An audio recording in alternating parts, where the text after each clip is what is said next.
Your brain does not replay past emotional pain because you are weak or broken. It replays it because your ancient neural threat detection system genuinely believes that old psychological injury is an active, unresolved biological hazard sitting in your living room right now.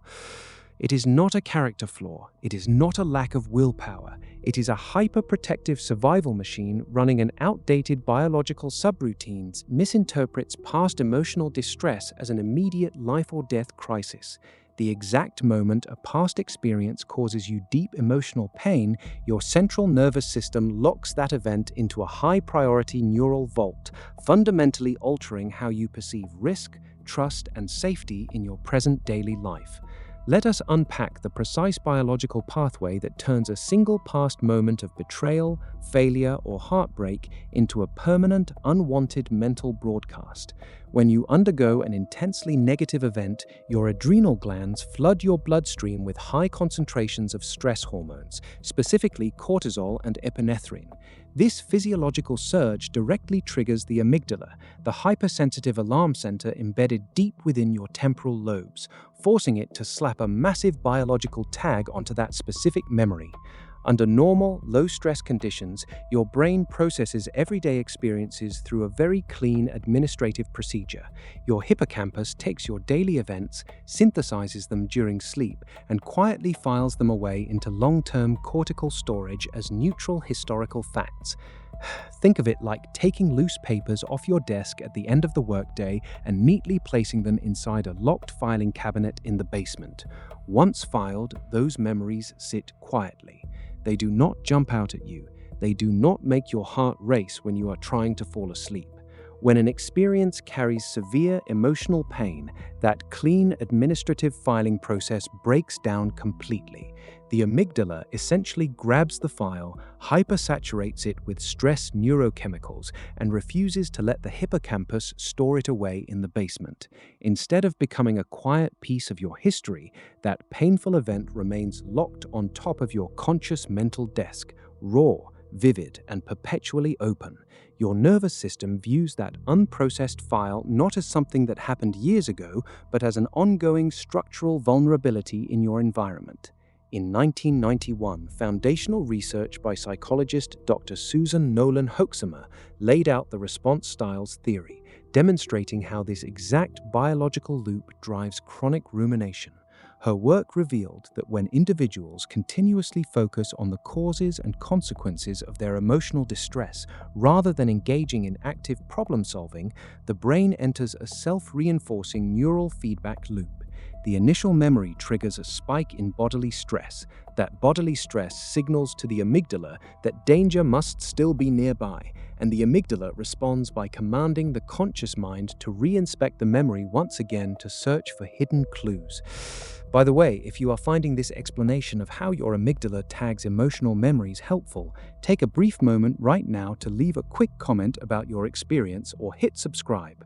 Bothering that actually signals to the platform that deep behavioral neuroscience matters, which allows us to keep researching and breaking down hidden biological loops like this one for you. Now, let us look at what happens when this continuous inspection cycle takes over your brain's baseline network. Have you ever noticed how a quiet room at 11 o'clock at night suddenly amplifies a painful conversation from 5 years ago? That is not an accident. It is a biological feature. Your brain isn't trying to heal you when it replays pain. It is actively trying to predict a threat that no longer exists. When you sit quietly without a specific task demanding your attention, your brain automatically switches its operational energy over to a complex network of interconnected brain regions known as the default mode network. This network is responsible for self-referential thought, social evaluation, and mental time travel. When your default mode network is paired with an active, high-priority emotional tag from the amygdala, your resting state becomes an active threat simulation chamber. Your brain pulls up the painful past event and replays it from every possible angle, desperately attempting to solve a problem that has already occurred. Here is the mind-bending reframe that changes everything about how you view your own mind. You might naturally assume that recalling a memory is like opening a saved video file on a computer, playing it back and closing it again without altering the footage. That is a complete illusion. Every single time you retrieve a painful memory into your conscious awareness, your brain does not merely view it, it fundamentally rebuilds it from scratch. This extraordinary biological mechanism is known in neuroscience as memory reconsolidation.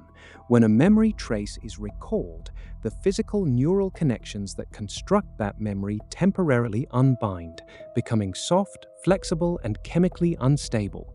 In the year 2000, neuroscientist Dr. Karim Nodder conducted groundbreaking experiments demonstrating that whenever a memory trace is reactivated, it must undergo new protein synthesis to be chemically rewritten back into the brain's physical architecture. Consider the immense implication of this biological reality for your daily thoughts. If you retrieve a painful memory while feeling intense present-moment anxiety, shame, or self-criticism, your brain physically binds those present-day stress molecules directly into the memory trace before saving it back down into storage. You are literally re-encoding the old past memory with fresh layers of present-day emotional poison. The physical groove in your neural network becomes deeper, thicker, and far easier for your attention to slide into tomorrow. It is a devastating biological trap. Your brain believes it is conducting a routine safety audit. It pulls up the old painful event to ask, how do we keep ourselves safe next time? But because the act of pulling it up causes immediate emotional distress in your body, the brain updates the memory file to read, this situation is even more dangerous than we previously documented. Before understanding this science, you view your constant rumination as proof of personal weakness. You tell yourself that you are flawed, that you lack resilience, or that you secretly want to stay miserable. After understanding this science, you realize your brain is simply executing an aggressive, outdated threat prevention algorithm. It is a survival mechanism running on a loop, mistaking mental playback for active physical protection. It is a trick. Your mind is treating a ghost like a living predator. Now that you understand the exact biological machinery operating inside your brain, you can utilize targeted behavioral interventions to disrupt this loop and force your neural networks to update their outdated safety tags. Here are 3 specific, scientifically grounded frameworks you can begin applying immediately. First, employ the somatic reconsolidation interrupt. Because memory reconsolidation renders a memory trace temporarily pliable during the window of recall, you have a direct opportunity to rewrite the emotional tag being encoded into your neurons. The moment a painful memory spontaneously surfaces, do not try to suppress it, and do not dive into analyzing the narrative. Instead, immediately change your body's physical state to force a chemical shift. Perform a double inhalation through your nose, 1 deep breath followed immediately by a second quick sip of air, and then unleash a long, slow, extended exhalation through your mouth. This specific breathing pattern, known as the physiological sigh, rapidly expands the alveoli in your lungs, slows your heart rate, and forces your parasympathetic nervous system to release acetylcholine. By consciously calling up a calm, grounded physical state while that painful memory is active, you introduce a powerful signal of physical safety directly into the open memory trace. You are forcing your brain to overwrite the old high-threat tag with a brand new signal that says, this memory is no longer dangerous. Second, leverage task-positive network activation. Your brain operates on a basic principle of neural competition between 2 large-scale systems, the default mode network, which generates self-focused rumination, and the task-positive network, which lights up when you engage in goal-directed external action. These 2 networks function like a physical seesaw. When your task-positive network turns on, your default mode network is mechanically forced to turn off.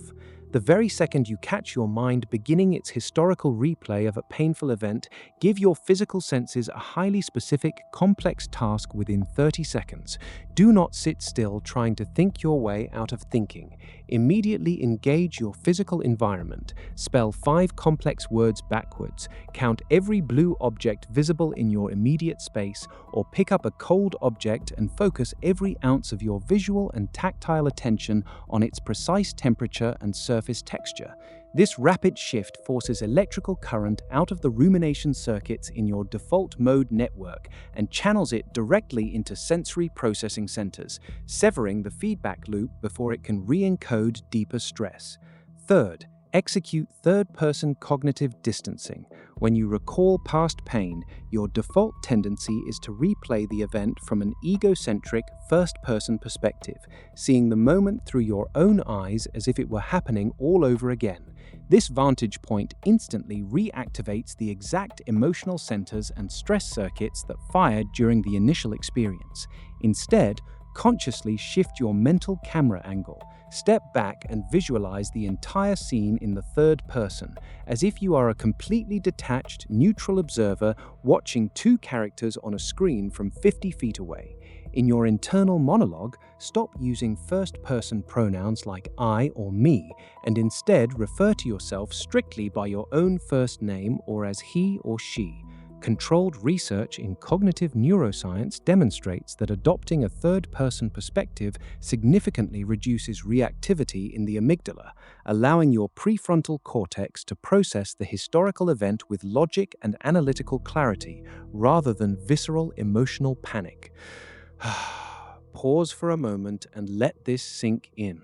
You are not condemned to spend the rest of your life trapped inside the echo chamber of your past experiences.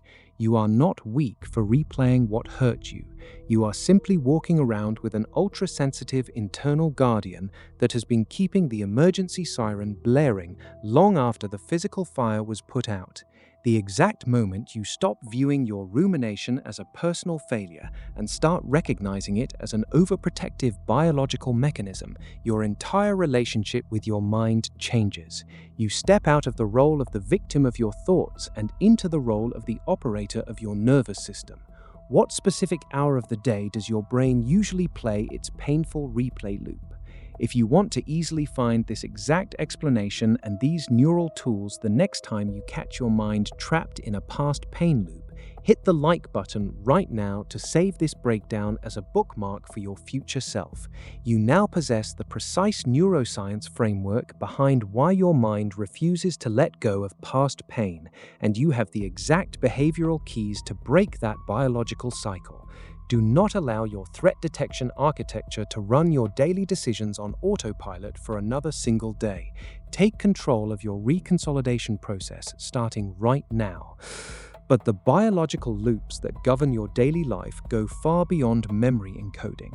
There is an even deeper, virtually invisible neurological force operating beneath your conscious awareness every morning, quietly dictating your motivation levels, your self-control, and the exact split-second decisions you make when you feel exhausted or under pressure. We are currently deep in the research phase for a massive breakdown of this exact hidden neural system. Subscribe right now so you do not miss that discovery when we release it.